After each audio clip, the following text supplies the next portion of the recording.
അമ്മൂട്ടിക്കിലേക്ക് അവർക്ക് സ്വാഗതം. അപ്പം നമ്മുടെ വീഡിയോ എന്താണെന്ന് വെച്ചിട്ടുണ്ടെങ്കിൽ നമ്മളിന്ന് വന്നിട്ടുള്ളത് ഒരു കിടിലൻ എക്സ്പെരിമെൻറ്റ് ട്രൈ ചെയ്ത് നോക്കാൻ വേണ്ടിയിട്ടാണ്. അപ്പോൾ നമ്മളൊരു വീഡിയോ ഉണ്ട്, ആ വീഡിയോയിൽ പറയുന്നത് ഇതുപോലെ ഒരു പേനയുടെ റീഫില്ലറിൻ്റെ ഇങ്ക് എടുത്തിട്ട് നമ്മൾ ഈ ഒരു ഇലയുടെ തുമ്പത്ത് വെച്ചിട്ട് അത് വെള്ളത്തിൽ ഇടുമ്പോൾ ബോട്ട് പോലെ ഇങ്ങനെ ഒഴുകി പോകുമെന്നാണ് പറയുന്നത്. നമുക്കൊന്ന് ട്രൈ ചെയ്ത് നോക്കാം. അപ്പോൾ നമുക്കൊരു റീഫില്ലർ കിട്ടിയിട്ടുണ്ട്. അപ്പോൾ ഇനി നമുക്ക് ഇത് ഇവിടെ നിന്ന് മുറിച്ചെടുക്കണം.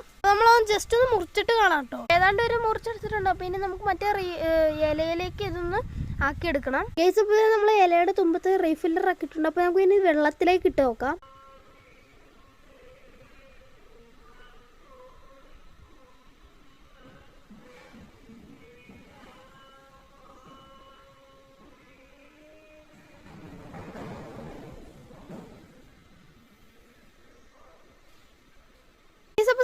സംഭവം സക്സസ് ആണ് കേട്ടോ.